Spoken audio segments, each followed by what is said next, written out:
Sobat Maestro, sesaat lagi kita akan bersama-sama mengikuti ibadah minggu bersama Gereja Isa Al-Masih Jemaat Maleer. Selamat mendengarkan.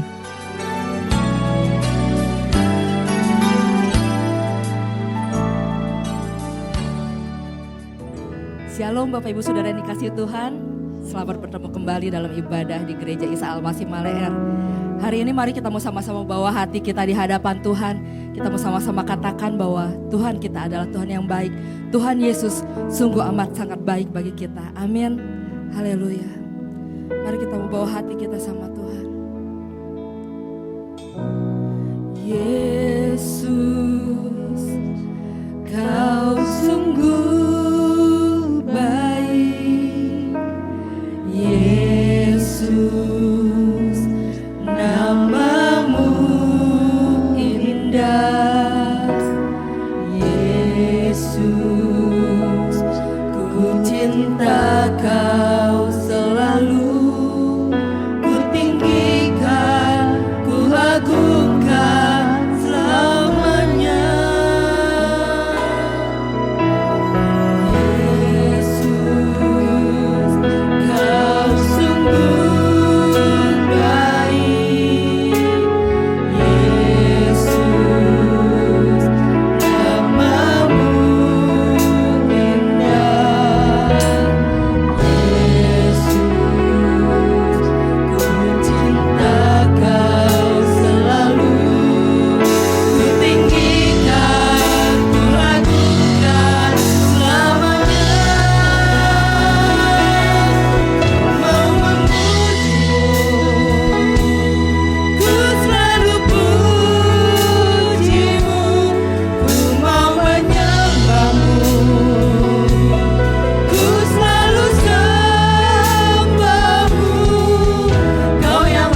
hormat, kemuliaan Tuhan kami persembahkan hanya bagi Allah kami yang hidup.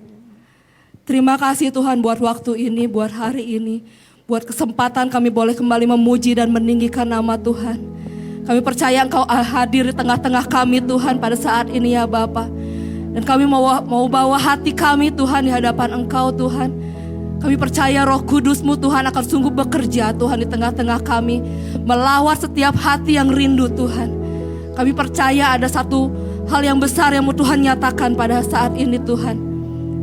Dan kami mau bawa hati kami Tuhan ke hadapan hadirat-Mu Tuhan Yesus. Mari Tuhan Kau yang bekerja dari awal pertengahan sampai pada akhirnya ya Bapa. Terpujilah nama-Mu Tuhan. Hanya di dalam nama Tuhan Yesus Kristus kami siap untuk lebih lagi meninggikan, memuji nama Tuhan. Haleluya, haleluya. Mari kita yang percaya katakan sama-sama. Amin. Haleluya, beri kemuliaan bagi Tuhan kita. Ya. Siap memuji Tuhan lebih lagi saudara. Amin. Firman-Mu Tuhan, pelita bagi kakiku.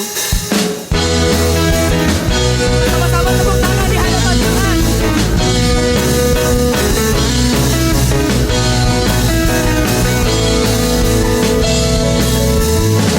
Firman-Mu Tuhan, pelita bagi kakiku.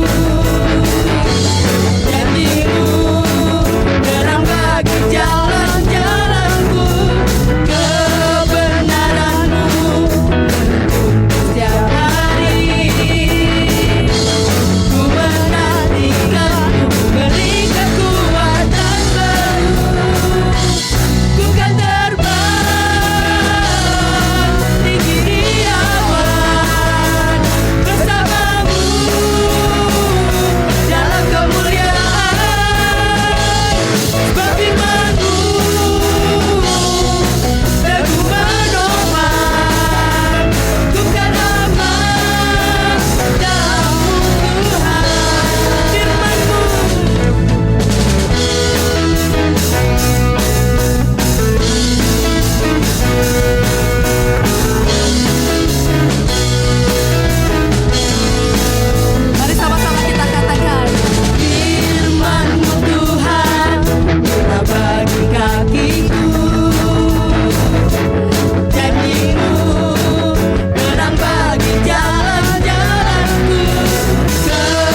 jalan-jalan-Mu melebihi jalan-jalan kami Tuhan.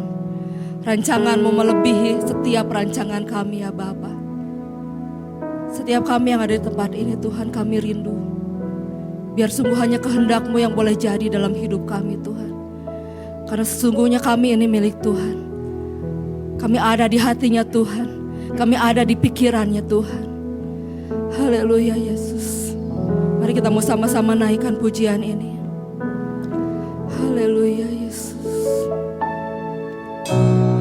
Tuhan Engkau mendengar seruan hatiku dan keluhku tak tersembunyi bagimu.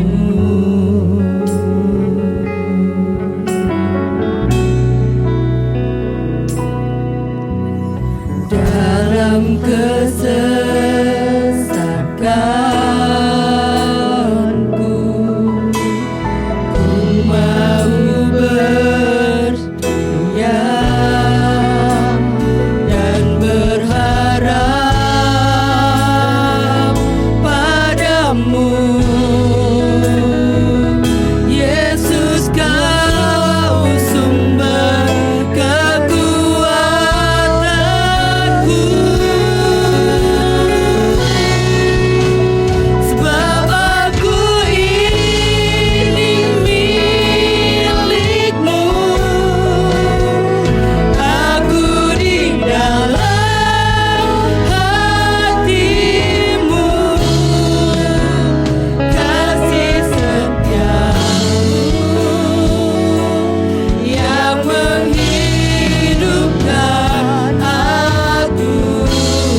Kami bersyukur Tuhan buat saat ini, kalau kembali Tuhan masih memberikan kepada setiap kami kesempatan. Tuhan memberikan kepada kami kepercayaan baik untuk kami boleh melayani Tuhan, ataupun setiap kami masih bisa beribadah, datang kepada Tuhan, memuji dan menyembah Tuhan. Kami pun bersyukur kalau saat ini kami masih memiliki waktu dan kesempatan untuk kami bisa duduk dengar-dengaran akan kebenaran-Mu. Berbicaralah kepada setiap kami, biarlah apa yang sama-sama kami renungkan, apa yang sama-sama kami pelajari saat ini Tuhan, itu menjadi bekal, menjadi kekuatan bagi setiap kami. Urapi hamba-Mu, Engkau yang berbicara, Engkau yang menyampaikan kebenaran-Mu kepada setiap kami. Berbicaralah Tuhan, sebab kami siap untuk mendengar. Di dalam nama Tuhan Yesus kami berdoa dan kami mengucap syukur. Amin.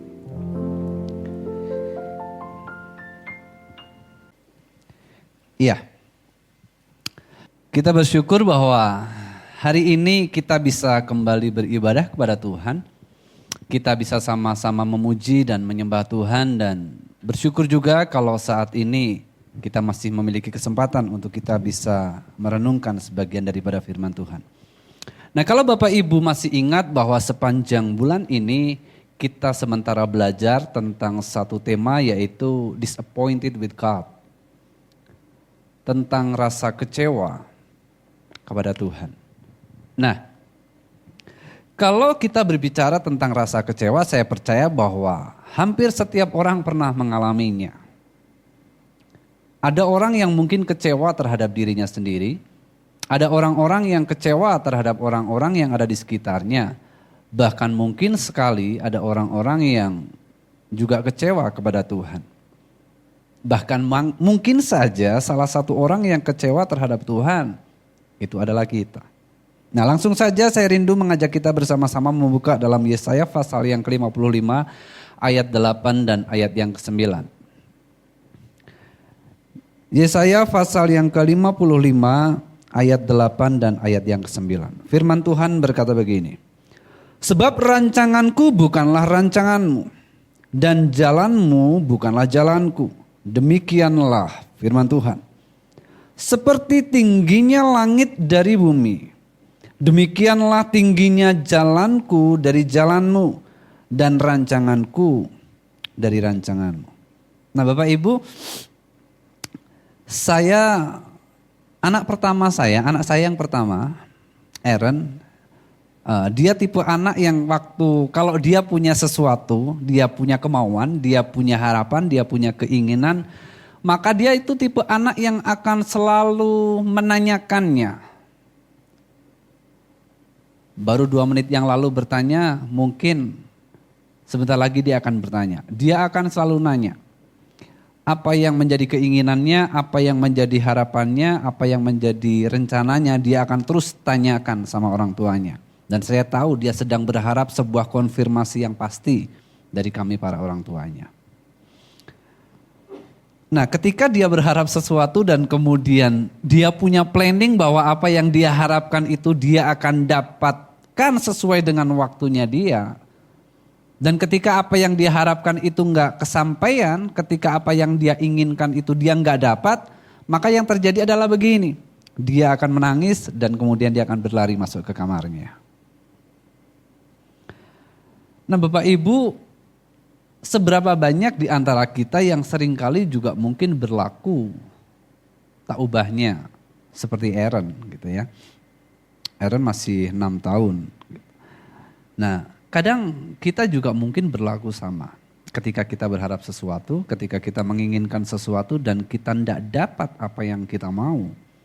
Kemudian kita menangis, kita berlari masuk ke dalam kamar, menyendiri, meninggalkan Tuhan. Dan berpikir bahwa Tuhan sudah jahat sama kita. Nah, bukankah dalam hidup kita setiap kita punya rencana? Setiap kita punya pemikiran, setiap kita punya planning, setiap kita punya harapan.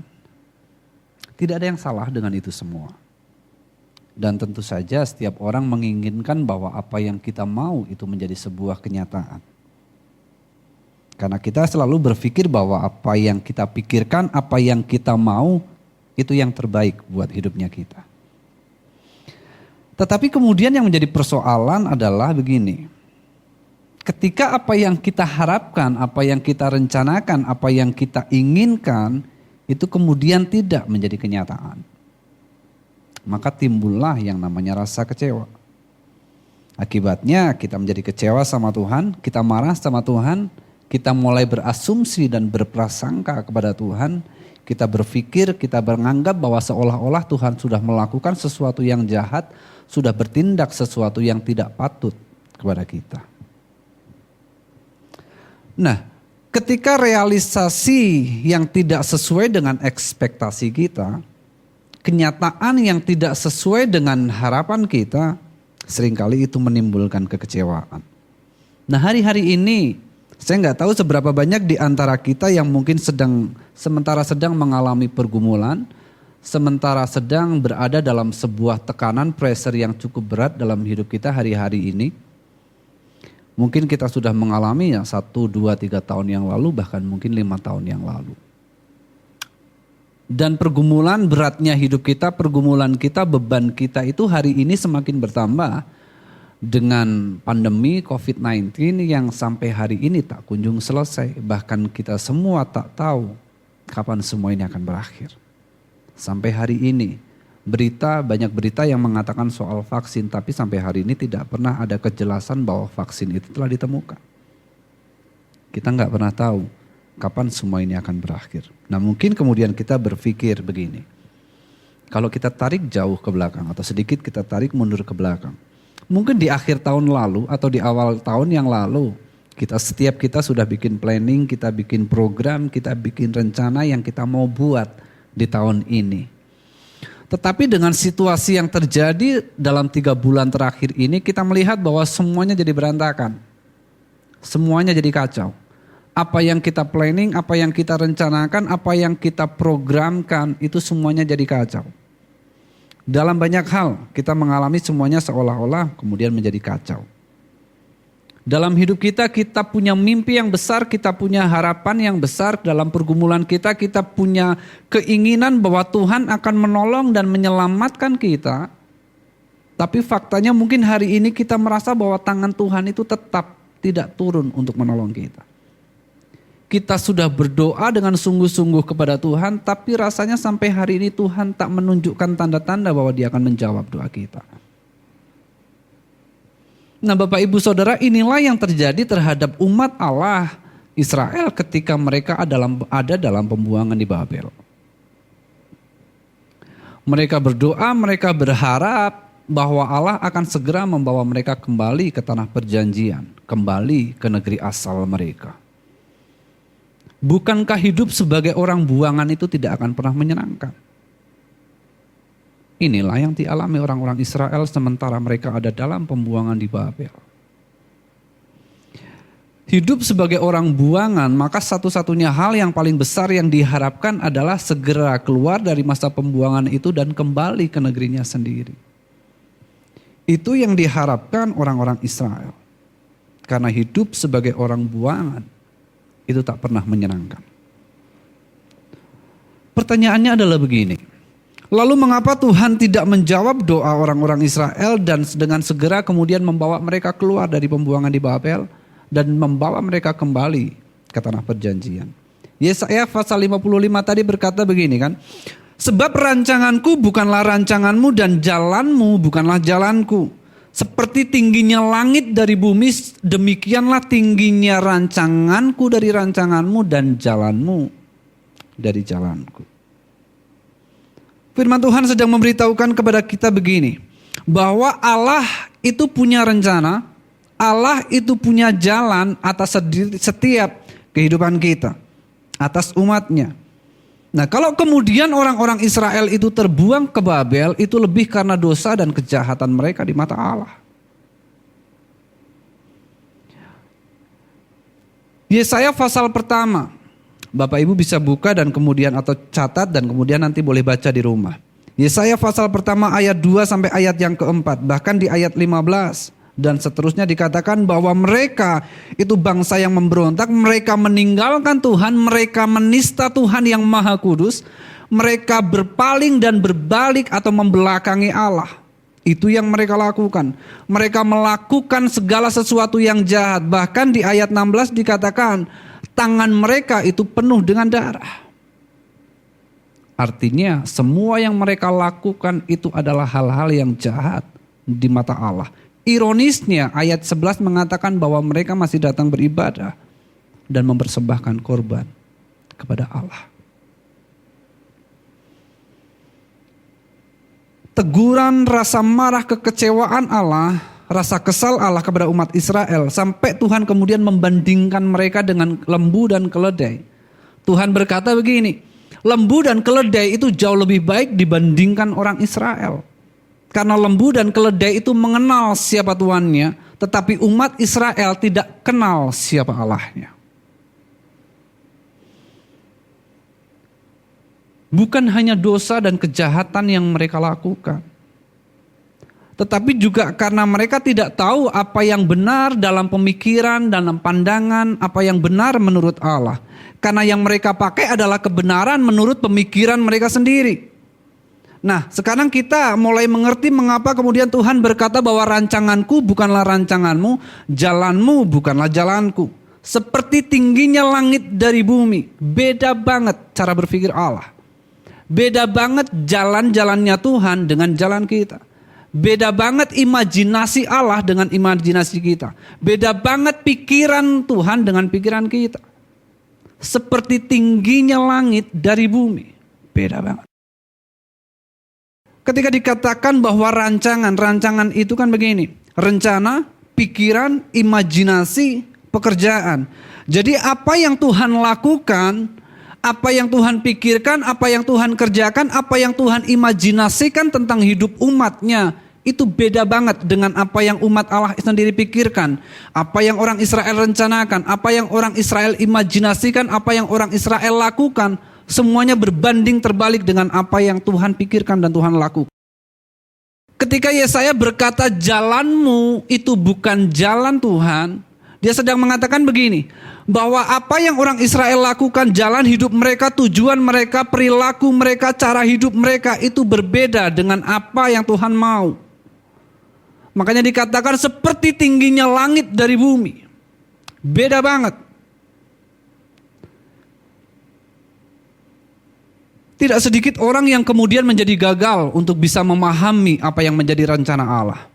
Ketidakmengertian, ketidakpahaman kita tentang rencana Tuhan buat hidup kita, kemauan kita yang hanya memakai kebenaran menurut pemikiran kita sendirilah yang kemudian membuat kita kecewa kepada Allah. Karena kita beranggapan bahwa semua yang kita pikirkan Tuhan tidak kabulkan. Kita berdoa kepada Tuhan, berharap Tuhan menolong kita, berharap Tuhan mengabulkan semua yang kita mau. Padahal doa bukan untuk mengubah Tuhan tentang ketetapannya. Tetapi doa adalah untuk membuat kita supaya kita bisa memahami apa yang menjadi kehendak Allah. Itu fungsi doa. Doa bukan membuat kita seharusnya dapat yang kita mau, tapi doa seharusnya membuat kita tahu apa yang Tuhan mau. Paradigma kita, kehendak kita, pikiran kita seringkali gagal untuk memahami itu. Makanya pantas kalau kemudian Alkitab berkata seperti tingginya langit dari bumi. Beda banget cara berpikir Allah dan cara berpikir kita.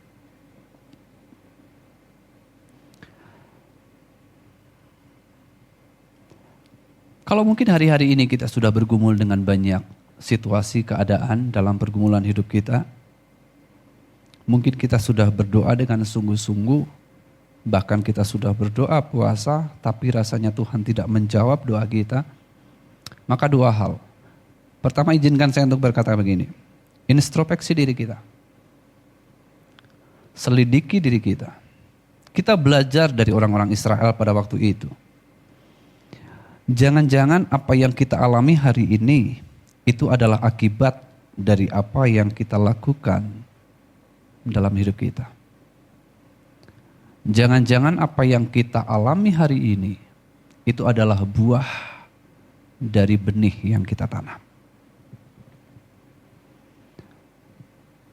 Saya berharap kalau sementara ini kita sama-sama belajar tentang firman Tuhan dan kemudian Tuhan mengingatkan sesuatu kepada kita tentang jalan kita yang salah, tentang pikiran kita yang salah, tentang imajinasi dan apa yang kita kerjakan salah, tentang tujuan hidup kita yang salah.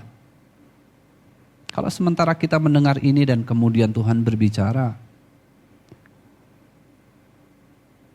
maka yang harus kita lakukan adalah kembalilah kepada Tuhan.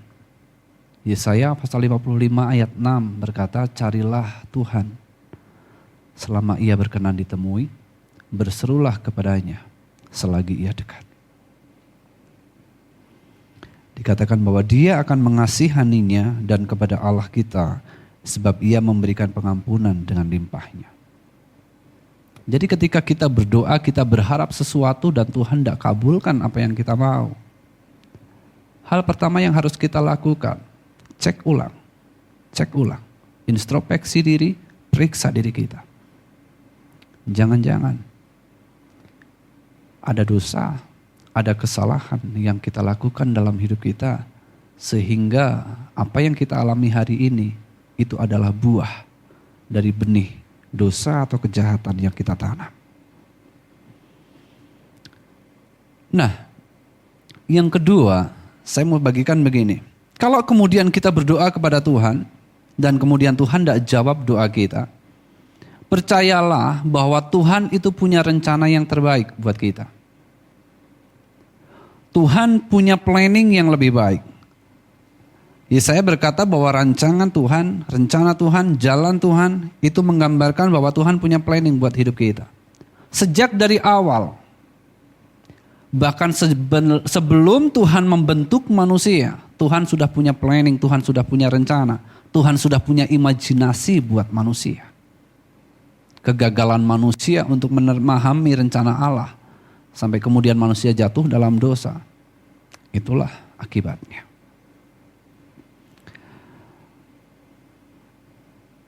Kalau hari-hari ini mungkin kita juga sedang bergumul, maka percayalah Tuhan punya rencana, Tuhan punya tujuan di balik setiap pergumulan, di balik setiap tantangan yang sementara ini kita hadapi. Bapak Ibu, cobalah pelajari isi Alkitab, maka kita akan menemukan ada banyak tokoh dalam Alkitab. Mereka yang hidup dalam rencana Allah, mereka mengalami banyak hal-hal yang tidak sesuai dengan ekspektasi dan harapan mereka. Orang yang menjalani hidupnya dalam tokoh-tokoh dalam Alkitab, mereka tidak pernah mudah. Tidak selalu apa yang menjadi planning, harapan, dan kemauan mereka, itu yang mereka dapatkan. Yusuf, contoh yang kita semua tahu. Anak rumahan, anak mama, anak papa, dibuang ke sumur, dijual jadi budak, jadi pelayan di rumah Potifar, jadi narapidana. Semua itu proses yang Tuhan olah, Tuhan kerjakan dalam hidup Yusuf. Sampai kemudian Yusuf menjadi orang besar, orang nomor 2 di Mesir. Itu rencana Tuhan, itu rancangan Tuhan, itu imajinasi Tuhan buat hidupnya Yusuf. Dan semua proses itu yang Tuhan kerjakan buat hidupnya Yusuf. Ketika Yusuf menerima itu, memahami rencana Tuhan, dia tetap yakin dengan visi yang Tuhan kasih. Sampailah dia di titik menjadi orang nomor 2 di Mesir. Siapa lagi? Ayub. Di pasal yang pertama, ayat pertama, sudah jelas Alkitab bilang begini, Ayub itu orang yang saleh, 1. Dia orang yang takut akan Allah, 2. Dia orang yang jujur, 3. 4. Dia orang yang menjauhi kejahatan. Di bagian yang lain dikatakan begini, Ayub itu orang yang paling kaya di daerah timur, dan kemudian dia bukan orang kaya yang sombong. Di bagian lain dikatakan begini, dia menjadi kaki bagi orang yang lumpuh, dia menjadi mata bagi orang yang buta. Ayub di dalam kekayaannya, di dalam kelimpahannya akan hartanya, dia menjadi orang yang sangat peduli dengan kebutuhan dan keperluan orang-orang di sekitarnya. Dia menjadi kaki buat orang-orang yang lumpuh. Dia menjadi mata buat orang yang buta. Tetapi semua yang dialami Ayub itu membuat kita paham bahwa apa yang Tuhan kerjakan, apa yang menjadi rencana Tuhan buat hidupnya Ayub, itu sama sekali jauh berbeda dengan apa yang menjadi pikiran dan rencana Ayub sendiri. Tapi ada satu komitmen yang luar biasa, sampai kemudian Ayub berkata begini kan, dulu aku mengenal Tuhan itu hanya dari kata orang. Tapi sekarang aku melihat Tuhan. Melihat itu muka dengan muka. Siapa lagi? Paulus. 2 Korintus pasal 12 berkata begini kan, justru di dalam kelemahanlah kuasa Allah itu menjadi sempurna. Orang yang melayani Tuhan luar biasa, mengalami penderitaan luar biasa, dia bekerja untuk pemberitaan Injil, tapi waktu dia sakit, dia mengalami sakit, Tuhan kasih duri di dalam dagingnya, dia punya sakit dan kemudian dia berdoa kepada Tuhan, Tuhan tidak kasih kesembuhan. Dia berseru berapa kali? 3 kali ditulis, itu menggambarkan kesempurnaan, bukan 3 kali Paulus berdoa, sudah terlalu sering dia berdoa, tapi Tuhan bilang, enggak Paulus, kasih karuniaku cukup buat kamu. Begitu juga dengan orang-orang Israel ketika Tuhan izinkan mereka dibuang untuk ke Babel, Tuhan punya rencana, Tuhan punya planning buat hidup mereka. Demikianlah seharusnya Tuhan punya rencana buat hidup kita. Hanya saja seringkali kita yang tidak paham, kita yang gagal paham untuk mengerti dan memahami rencana Allah. Sama seperti Aaron. Jadi ketika Aaron masuk dalam kamar dan kemudian dia menangis, saya masuk ke kamar juga dan kemudian saya tidak segera memeluk, saya hanya berdiri tidak jauh dari dia, kemudian saya hanya melihat dia. Kemudian ketika Aaron melihat ada saya, maka dia akan berdiri. Yang dia lakukan adalah selama ini dia berdiri, kemudian dia menangis dan dia peluk saya. Kemudian dia menangis di pelukan saya peluk erat. Kadang saya juga ikut nangis gitu ya. Kemudian setelah dia reda, baru saya kasih tahu, Aaron, kamu pengen ini kan? Iya. Bukan papa enggak mau, tapi papa mau kasih Aaron yang ini. Papa punya rencana begini. Dan setelah dia tahu bahwa papanya punya rencana yang jauh lebih baik, punya sesuatu yang jauh lebih baik dibandingkan yang dia harapkan, dia happy. Ketika kita paham apa yang menjadi rencana Tuhan, ketika kita tahu apa yang menjadi rencana Tuhan buat hidup kita, kita akan happy. Tapi kenapa kita kecewa? Kita tidak paham apa yang menjadi rencana Tuhan. Kenapa kita marah sama Tuhan? Kita tidak ngerti apa yang menjadi rencana Tuhan. Kenapa kita tidak pernah ngerti rencana Tuhan? Kita tidak pernah punya hubungan sama Tuhan. Kita tidak pernah punya keintiman dengan Tuhan. Kita tidak pernah mau dengar apa yang Tuhan bilang. Kita nggak pernah mau mengerti apa yang Tuhan sampaikan. Kita hanya menganggap pemikiran kebenaran kita itu sebagai kebenaran yang paling hakiki. Salah.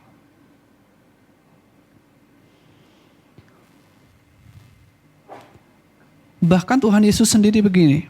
Ketika dia ada di Getsemani menjelang penyalipannya, dia berkata, Tuhan kalau boleh cawan ini lalu daripada aku. Tapi dia tutup, bukan kehendakku, tapi kehendakmu. Tidak ada yang salah ketika kita berdoa kepada Tuhan dan menyampaikan semua yang menjadi impian dan harapan kita. Tapi jangan pernah lupa, Allah itu tinggi.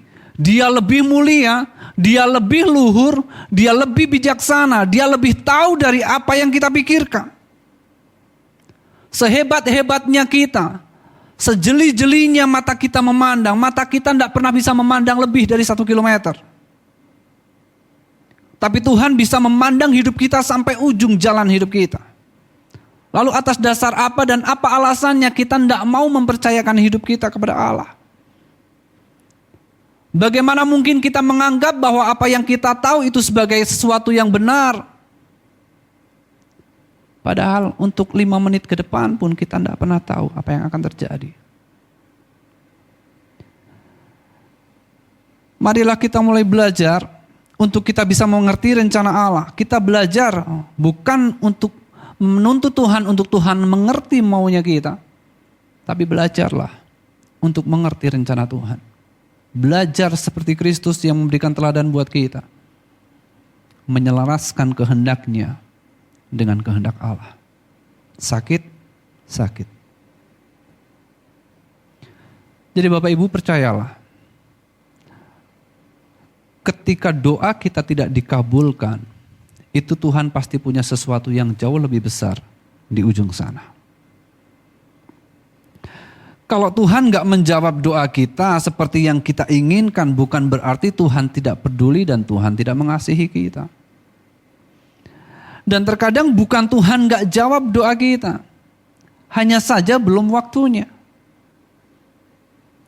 Dan terkadang bukan Tuhan tidak menjawab doa kita, tapi Tuhan punya rencana yang lain buat hidupnya kita, yang kita sendiri tidak pernah tahu.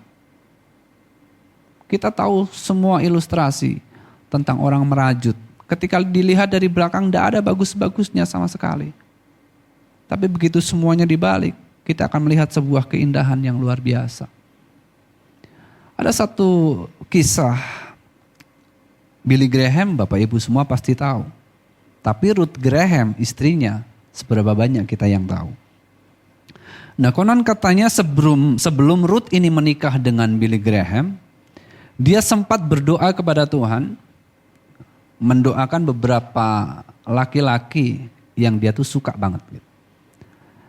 Yang laki-laki ini kayaknya ini gue banget Tuhan. Segala kriterianya itu saya banget.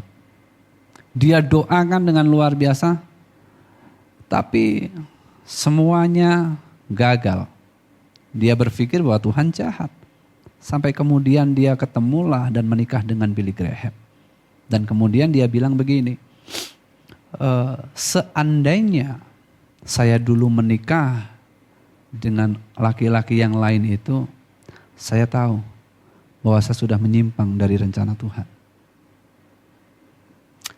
Kadang kita nggak paham, kadang kita sulit mengerti apa yang menjadi rencana Tuhan dalam hidup kita. Tidak selalu apa yang kita mau itu harus kita dapatkan.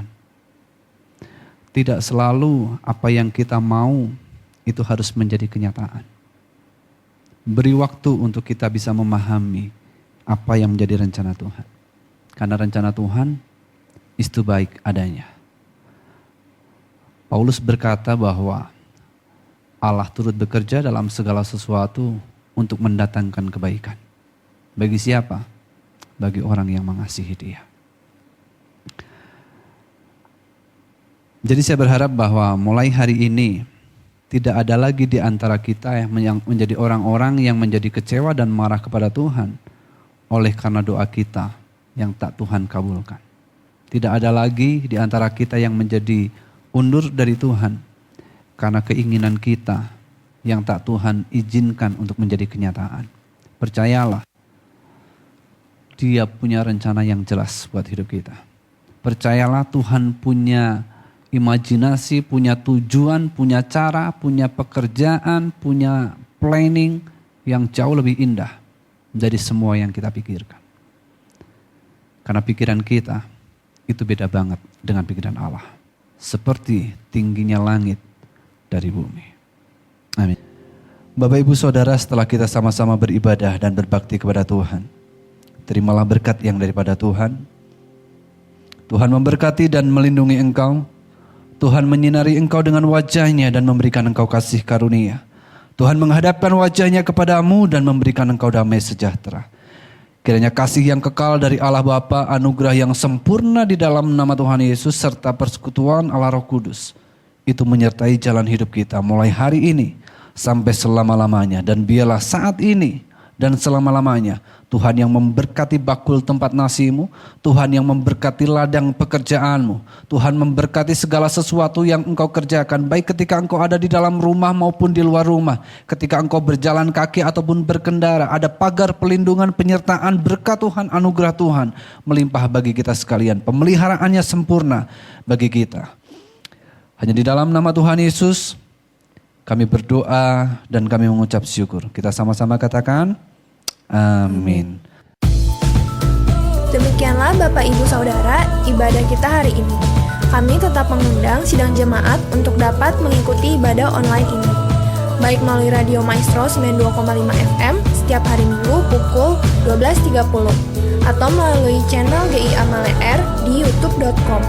Bagi sidang jemaat Yang membutuhkan dukungan doa dapat mengirimkan beban doa melalui SMS atau WA di nomor 0821 1965 9019. Happy Sunday and God bless you.